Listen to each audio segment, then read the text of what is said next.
Welcome, everyone, to another edition of Stepping Up to the Plate. I'm your host, Michael Vega. We're back after Al sojourned to Bermuda. Al, welcome back. You're looking nice, tanned and fit.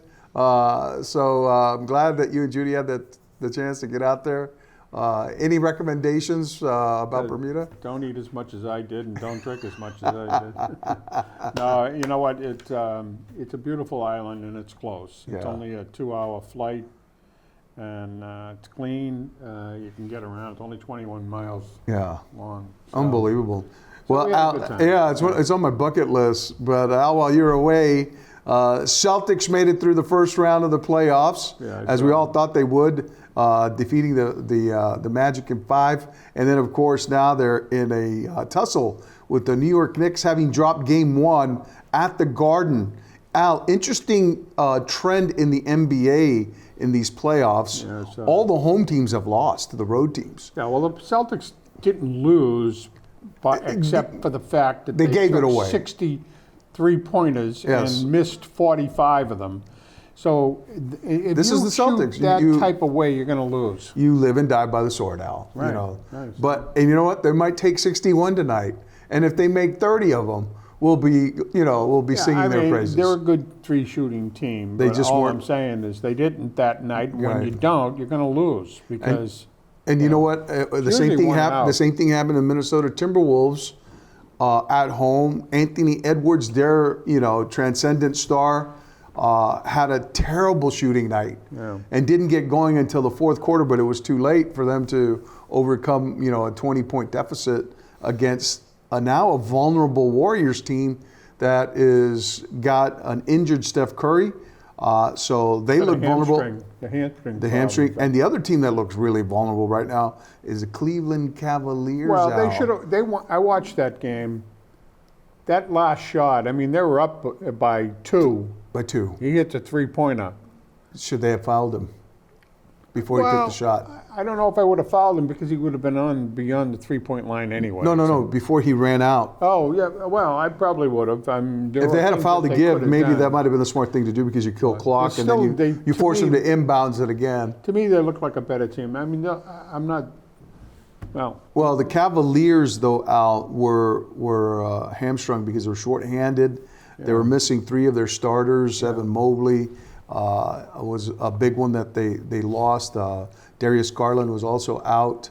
And then of course it left Donovan Mitchell, their overarching star, to kind of carry the load, and then he got banged around pretty good in that game. So now they're going back to Cleveland, down 2-0. And Al, I think that's a cautionary tale for the Celtics right now. Because you don't want to go down 2-0, oh, no. Going back to New York, needing to win 4. Well, I will say this, the Cleveland series, those 2 teams are a little closer than the Celtics and the Knicks. So if the Celtics went down 2 games, I still think that they could sweep 4 from them. Yeah. I think the other one is a tossy-turvy, either team. They're pretty close. Although Cleveland, I think, is a better team. But Pacers, to me, Al, and I think I said it, we might have to go back to the archives, but I said they were a dark horse. Yeah, they could be. I looked at them and I said, this team is a dark horse. And they're capable of beating anybody in the field, including the Celtics. Yeah. And I said, that would be a very tough 7-game series of the Celtics and Pacers had to go, for the Eastern Conference Championship. Well, Oklahoma looks like the best team anyway. But they're vulnerable too. They've already lost at home. I know. But I mean, it's so. These playoffs have been unbelievable, and so have the NHL playoffs. Yeah, it transcends over to the NHL. Unbelievable. I'll tell you, I watched the Stars and Avalanche. No. I watched that, but I mean, I watched the Winnipeg St. Louis game. Oh. 3 minutes left to play. St. Louis is up 3-1. Yeah. How do you blow that? And then they score a goal 3-2. They had pulled a goalie. They kept the goalie pulled. They scored 3-3 with 1.6 seconds left. Then they win in the second or third overtime.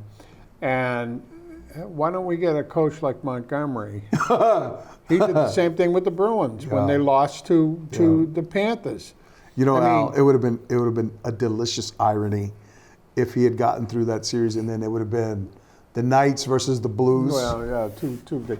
But if you look at that, the Knights lost to Edmonton. Edmonton was trailing, and then Edmonton came back looks and like beat them 4-2. Edmonton got there last year. And then if you look at all these other games, I mean, Toronto beat. Well, that was an interesting game to watch. Toronto's up 5-1. Yeah. And in the third period, Panthers came alive. Yeah. 3 goals. Yeah. It was 5-4. Yeah, unbelievable. But The playoffs have been unbelievable. Toronto wins tonight, I think there's the dark horse in who could in the win NHL. the Stanley Cup. Yeah. Because they haven't won it since 1967. I mean, you're talking. Wow. Their fandom 60. is like rabid. Yeah. They're rabid for a cup. Yeah. You know, and I watched Winnipeg. I don't think has. Well, Winnipeg might have the goalie. I don't know, because I don't think that Toronto series the goalie was out. You know. Yeah. Bennett. Yes. Hit him, and he had Bennett. Bennett. Remember Bennett? Oh, I know, but Bennett said he didn't even think he hit him. Strange bedfellows, Bennett and Marchand. You know. Now. Oh, Marchand got 4 assists already. I mean, if they make it through this series, then the Bruins get a higher pick from Florida. Yeah. Because they already get. And the Bruins they're going to be the 7th round. You know what? This is Lenny Bias Jr. for the Celtics. Yeah. I mean, they draft Lenny Bias, who was the best player in the draft, and he dies 2 days later from a cocaine overdose. Yeah. The Bruins had Islanders had the worst chance to get it, and they win the first pick. It was unbelievable. And they'll probably take this kid, the defenseman, I think. Well, that's when the Celtics had the most ping pong balls and were eyeing Tim Duncan and wound up getting the 5th. Yeah, well, they needed, of course. So the Bruins had the bad season, and they ended up with the worst possible pick that they could get. There are 3 or 4 centers, though. You got to see what the 2, 3, 4, 5, and 6 do. Because if they take all of the centers, there's like 3 or 4 of them. If they take all the centers before the Bruins get a chance, then the Bees are in trouble. Yeah. Because they need a center.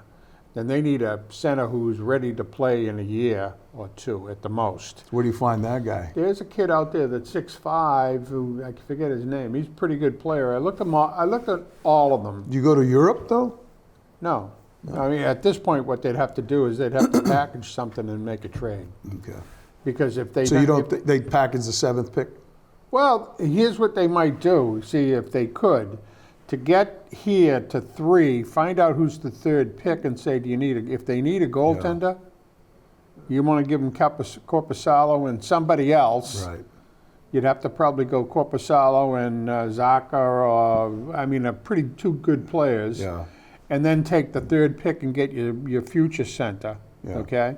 But I don't think anybody's going to be that nice to the Bruins. No. So they're going to want to take their top. This isn't a deep draft, though. This is the real problem for the Bruins, is that they're not going to build a roster around this draft.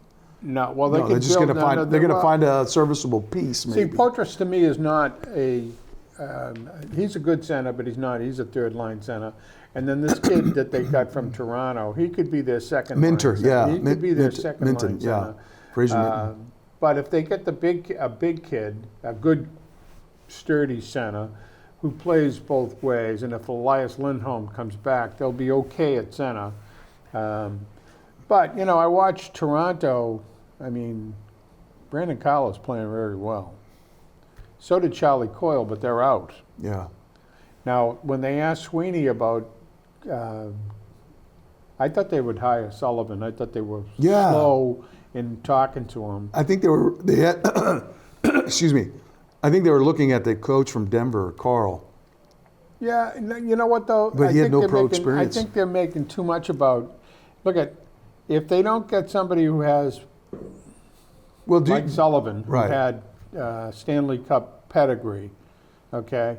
Then they're going to, and I don't think Tortorella is the right guy, personally. I think he's a pretty good coach, but he's not the right guy. So if it all comes down to either taking the guy that was out of San Diego or Cronin or the guys like that, I'd give Sacco another shot. Yeah, absolutely. But you know what? It always seems to work out when things go against you that they get worse before they get better. Yeah. So you're expecting it to get worse then? Well, I think it got worse when they ended up picking 7. They could have gotten the first pick. Okay. And then they had their choice of the defenseman or the center, and they would have taken the center. Yeah. That kid's going to go either 1 or 2. It's like the old Tyler Seguin and Hall. Yeah. Remember they had 1-2, 1-2, and the Bruins didn't get Hall. They ended up with Tyler Seguin. And, you know, Sagan's still playing. Hall's now signed a 3-year deal with Colorado. The Blackhawks, isn't it? No, they traded him to the Carolina. Doubles? Oh, Carolina. Yeah, and they signed him that to guy's a been 3-year everywhere. more deal. He's been everywhere. You know what he is? He's a good pro. real good player. Yeah. That everybody thought was going to be a great player. So that expectation. I mean, there's a lot of real good players. Would you take him back? I would have taken him back if there was an opportunity. Look at the Bruins have given up a lot of pretty good players. I think you would have fortified. Older players, though, and that's what they did here. See, Sweeney's no dumbbell, or either that or Neely. Would you have been comfortable getting him back here, making him a center? No. He's a winger. He's a second liner, third liner. I think what I would have done, what he's done, I think has been fairly good, and a lot of people don't want to give him any credit for it, was when he traded Brandon Carlo, who's a good player, and Toronto needed a right-handed defenseman. Yeah. He got the young kid and a draft pick, incidentally. Yeah. From them. I like the young kid. Oh, the young kid's a player. He's a 200 foot, whatever they call him, 200, 200-foot player. So that they did well. I think giving up Charlie Coyle at 33, 34 years old to get a 25-year-old kid that looks the same. Yeah. They're about the same, not great goal scorers, but they work and they play off the board. He plays a little better off the boards, and he's a better going to the net than Charlie Coyle. I think they did okay there. I think the thing that's going to be still interesting to me is Marchand's got 4 assists, incidentally. Yeah. I mean, he's out there. He's a hustler.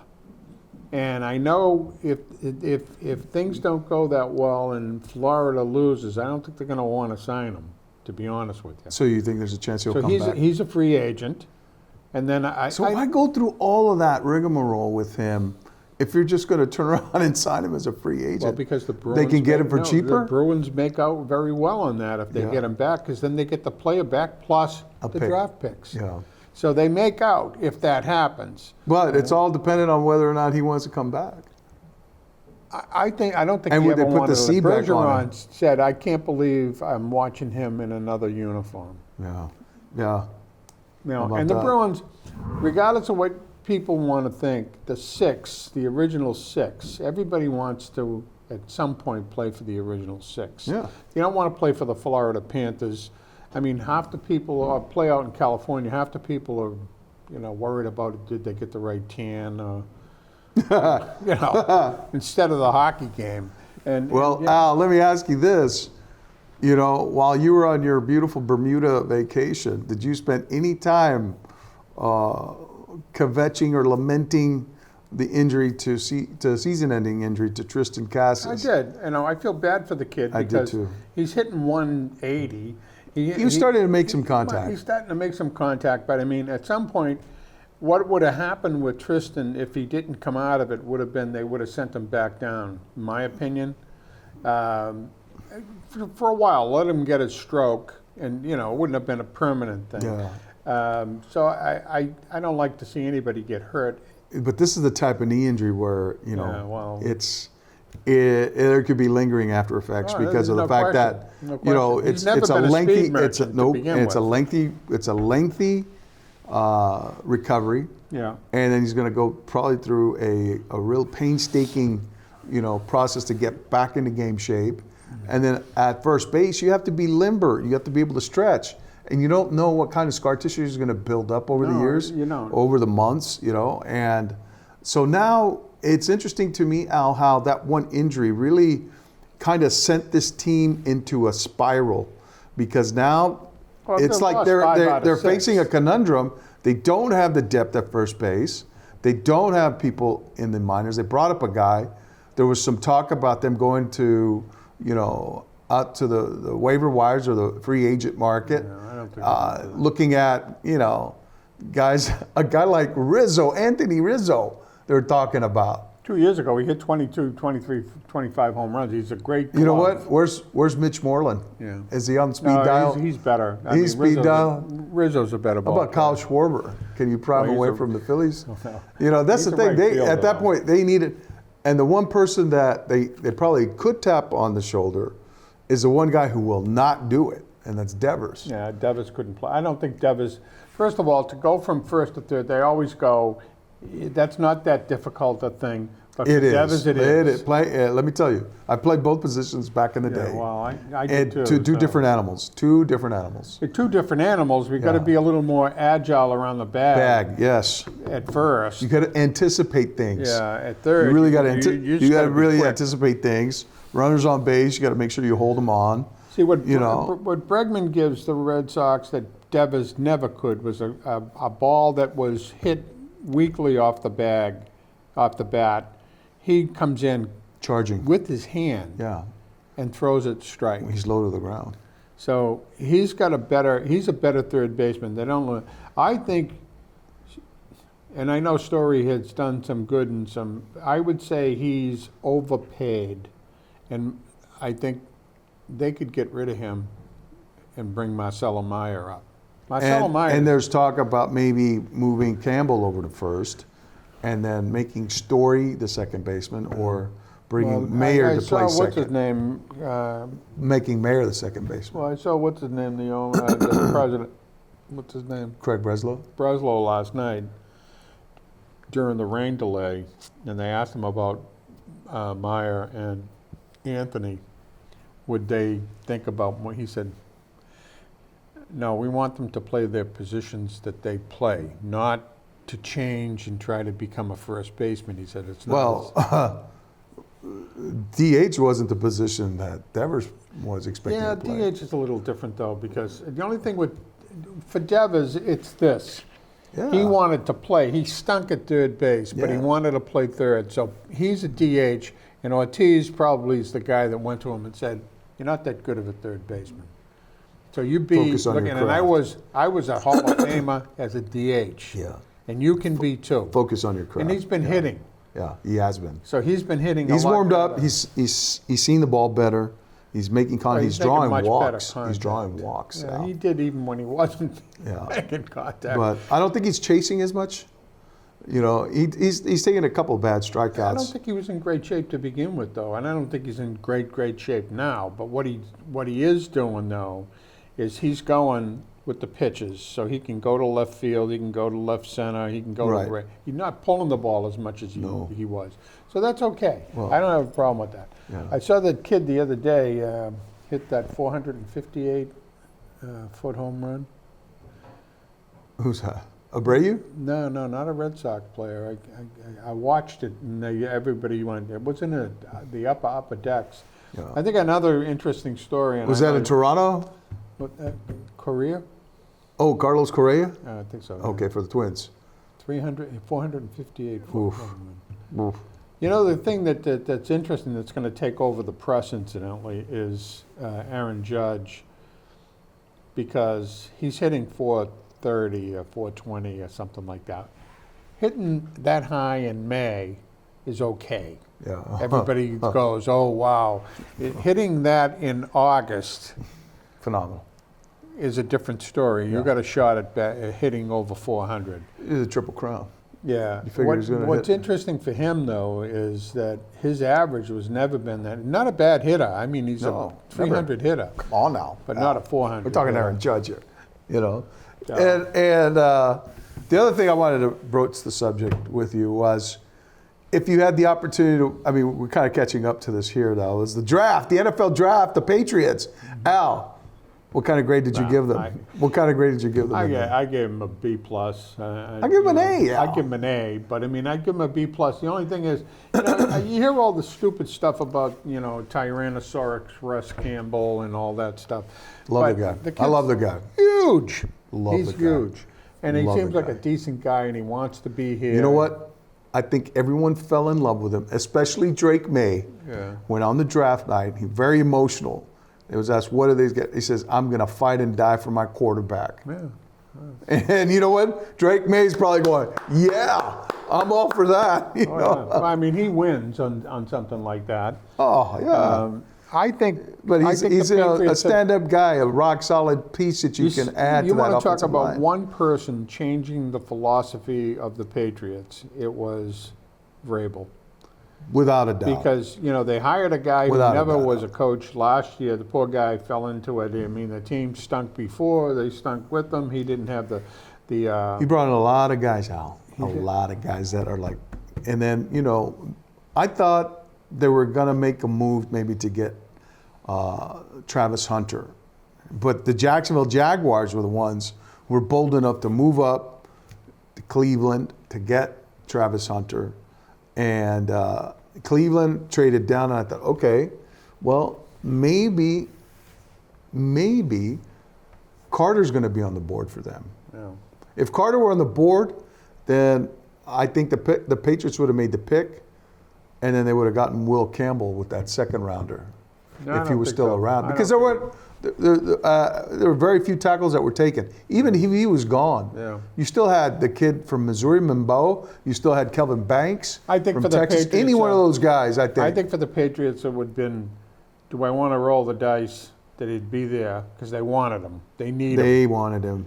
And you know what? Vrabel fell in love with him, I think. Yeah, it wasn't going to happen. Once he had talked to the Patriots, once they saw the type of person he is, then they said, he's our guy. And it speaks to your point, Al. Reinforces your point that Vrabel was a guy who looked at him and said, I like this guy, we're getting this guy. Vrabel, there was no way Vrabel was going to do anything but take him. Yeah. And because he had a need. He knows what he wants.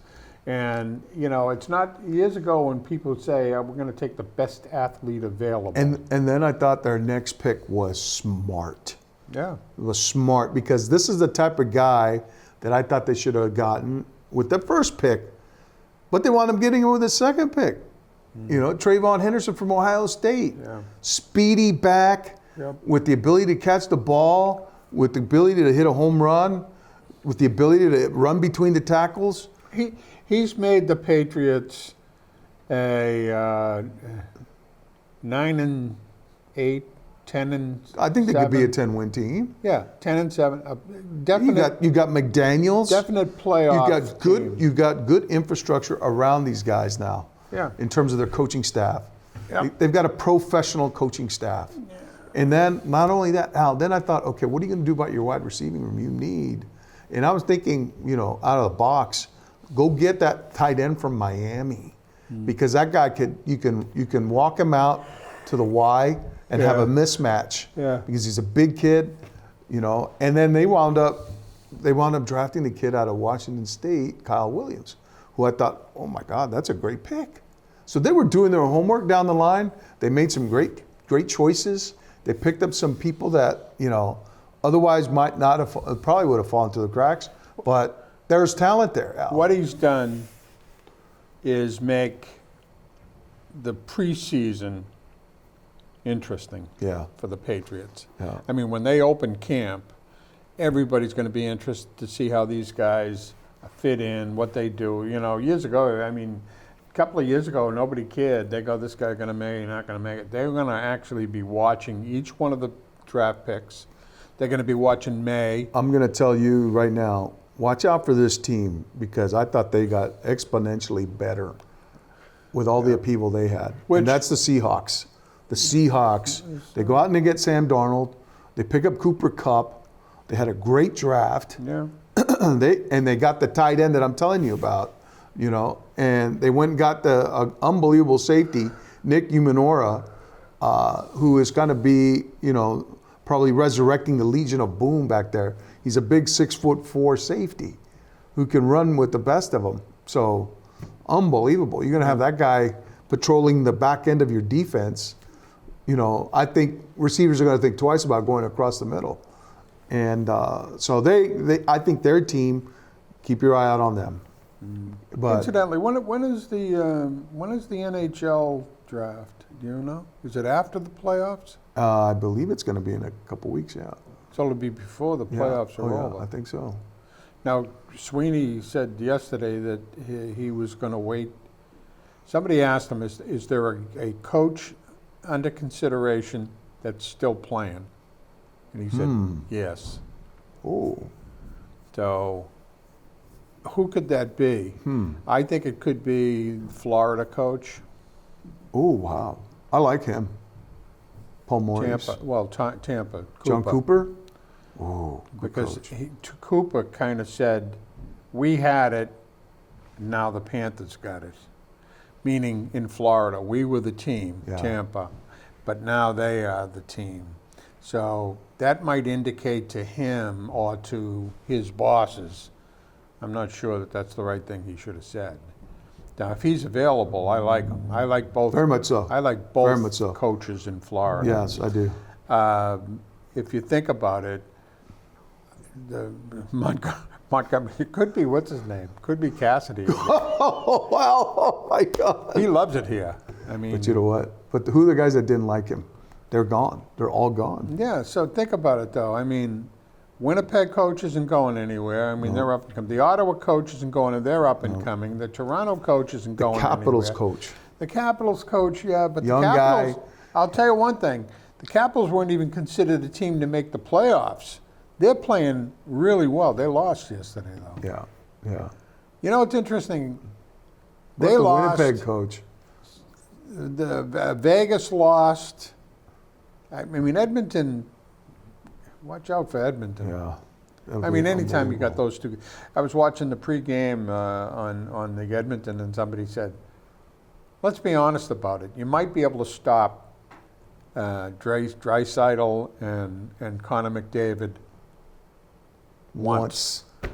He said, but they're going to have a big game. They're both going to get 3 or 4 points 2 or 3 times in this series. They're unbelievable. He's so fast, Connor McDavid. Oh, no doubt. That he's very difficult to cover because if you cover him too closely, somebody's open. So, you know, it's interesting. Did you put any money on the Derby this past weekend? I watched the Derby. You know, I like watching horse racing. I like watching it because of the strategy.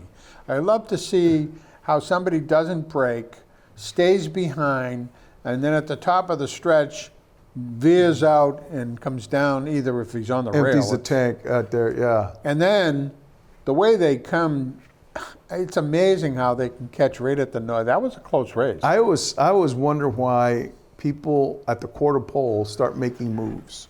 Yeah. You know, like they expend their horse trying to get position between the quarter and the 3/4 pole. The problem is if you don't make the position before then, you're going to get stuck. Then you're going to get stuck behind a person and you could bump. Yeah. You got to be on the outside, I think. Well, on the outside or inside? Or you got to be on the inside. Leading the thing. If somebody comes this way, they'll take the rail.